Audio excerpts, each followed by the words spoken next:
All right, so we're going to leave the wonderful world of the plasma membrane and we're going to go on to what's possibly the most important molecule that we have as living things. And no, that's not DNA, which feels like that should be the answer, because I see DNA as really just an instructions for these guys, for proteins, all right? Because proteins are literally everywhere when you're talking about living things. We're going to talk about firstly their functional diversity, and then we're going to go on to their structure, and that's going to sort of go on to the next lesson. I've actually printed off the Nelson biology chapters for this little bit because I find the Nelson book actually covers this topic quite a bit better. But in Nature of Biology, it's also page 50 to 56.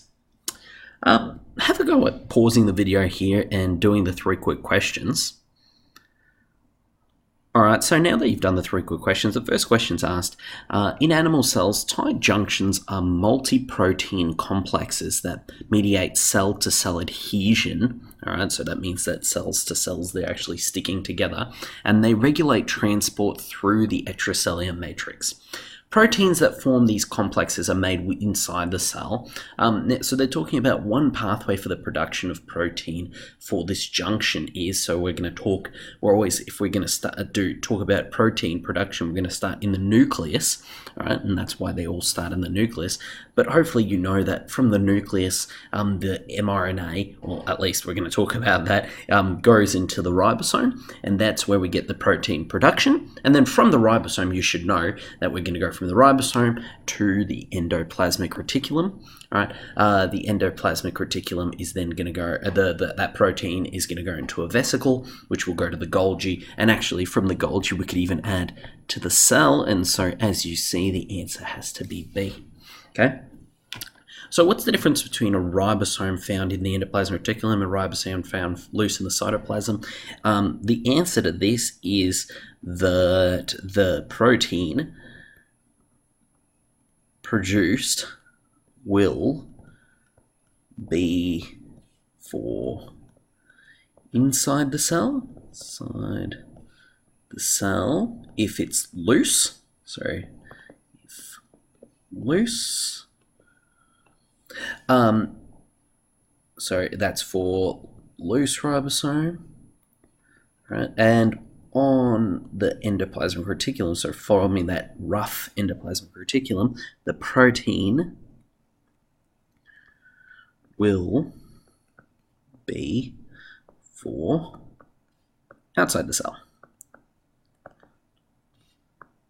All right, and that's where this question here comes from. So they're talking about ribosomes that are on that endoplasmic reticulum, so we're going to package and transport them out. Here we're talking about both, obviously, and if it's just loose ribosomes, it's just for inside the cell. Pause the video here again and have a go at doing this question from an actual VCAA exam. Alright, so this question here, we have many eukaryotic cells have proteins as part of their plasma membranes, and experiments were performed on 2 different animal cells. So there's animal cell 1, animal cell 2, and here we've got all these proteins on each one of the animal cells. Animal cell 2 has these circular proteins, animal cell 1 has this triangular formed protein. These 2 cells were put together, they were fused, and after 1 hour the plasma membrane of the resulting living cell was observed, and it has changing positions of the proteins, as you can see here. All right, the redistribution of the proteins on the plasma membrane can be explained by the fluid mosaic model. All right, so remember that the plasma membrane is fluid, all right, and because it's fluid and it has all these things interspersed like a mosaic, if 2 plasma membranes were to fuse together, those things would be able to move apart and actually all stagger properly around that membrane, okay? Alright, so in the study design, we are talking about nucleic acids, and when you say nucleic acids, I want you to think DNA and its brother RNA, but we're also talking about proteins, okay? We're going to start covering these 3 dot points. So nucleic acids are information molecules that encode for instructions for the synthesis of proteins in cells. We're just going to slightly touch on this today. And then the protein functional diversity, so how do we get this diversity, and the nature of what we call this proteome. I want you to think of the word genome from year 11 biology. All right, proteome, very, very closely related word. And then also we're going to start off talking about the synthesis of a polypeptide chain from what we call amino acid monomers. If you see the word monomer, that's what makes a polymer.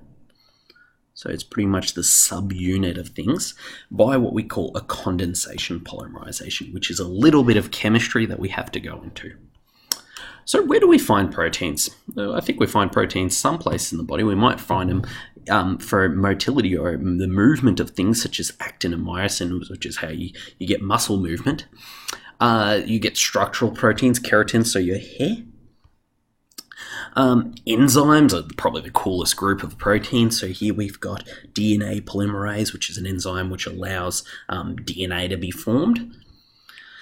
Transport, hemoglobin, so there's a protein inside of your red blood cells that luckily breathe in and out, carries oxygen. We've got hormones. If we talk about a hormone, we're talking about a protein.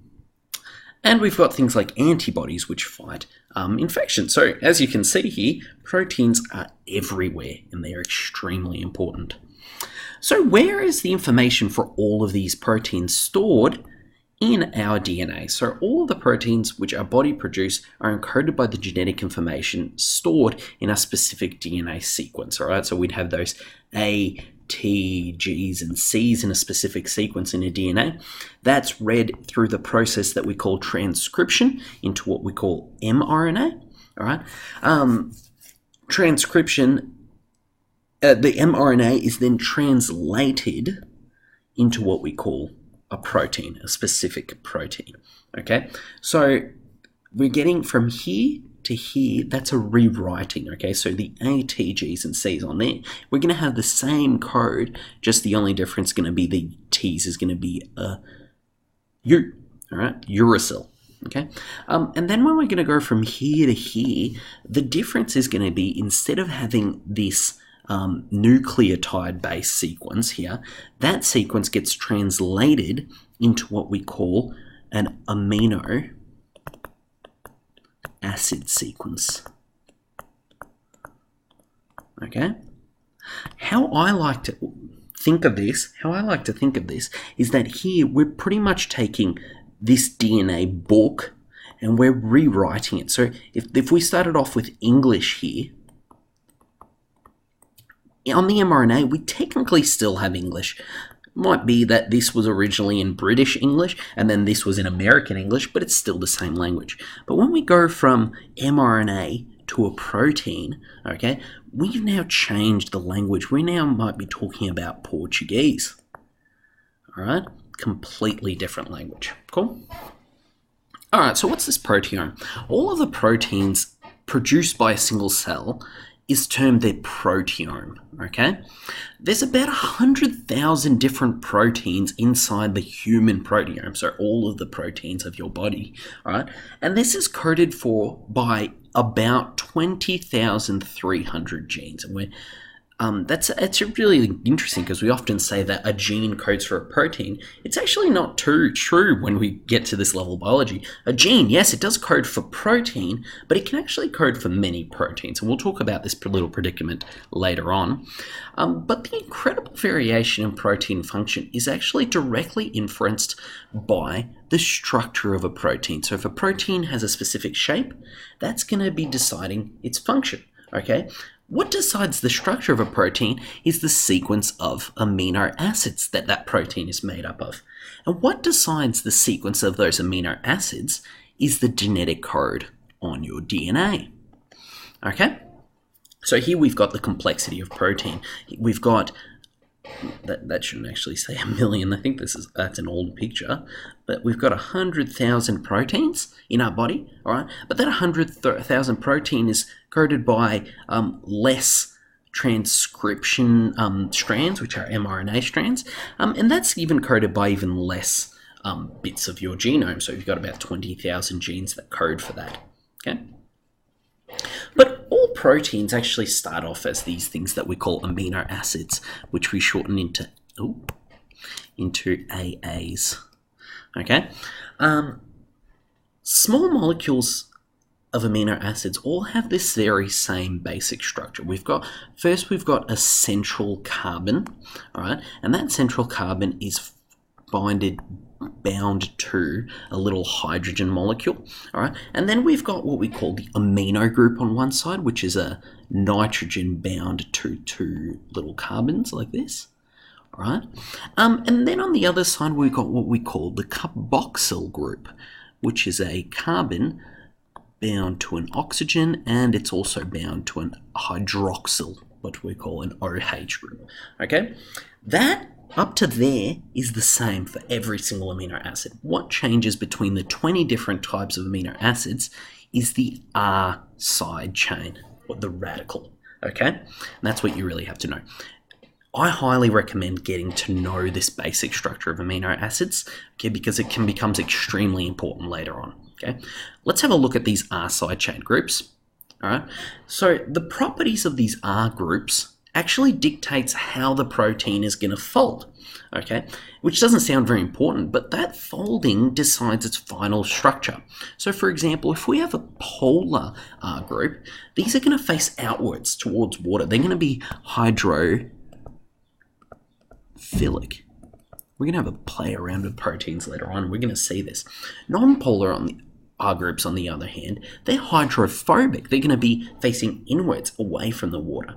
Okay, and then we can even have some positively charged or negatively charged R groups, and positive and negatives attract. So these R groups are actually going to attract to each other, and they're going to face towards each other. Okay, we've got other different kinds of R groups, but they're just some different properties that they can have. And here they are. Okay, these are the 20 different amino acids. I want you to have a look at glycine, and then I want you to look at serine over here. What do you notice? Okay, hopefully you can notice that both of them have an amine group. Both of them have a carboxyl group. They both have this central carbon connected to a hydrogen, but what changes? The R group, okay? Glycine is just a lonely little other extra hydrogen. Serine, on the other hand, has a CH2 and then an OH. Okay, if you look, every single amino acid is the exact same thing. Okay, we've got non-polar amino acids, we've got polar amino acids, electrically charged amino acids. Right, within there we've got like acidic group of amino acids and alkaline or basic groups of amino acids. All right, and they're all going to have different functions. You don't have to know any of these. You don't have to memorize any of these. If they ask about these, they're going to show you a little table, which I'll show you guys in class.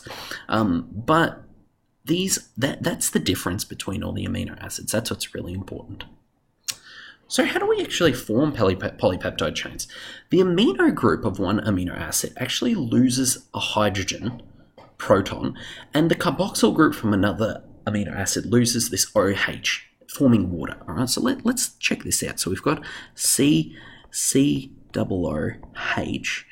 and then we got NH2, and then hydrogen, and we have an R group, right? If we join that together to another one, so H2, and COOH, H, and an R group.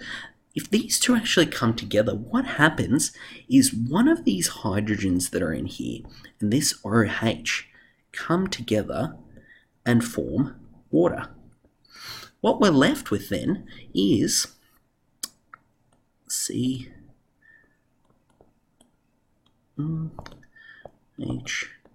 R group, and then here we've got CO, but now we're going to bind it to that NH, H, and the R group. Here, this bond that we've got here is called a peptide bond.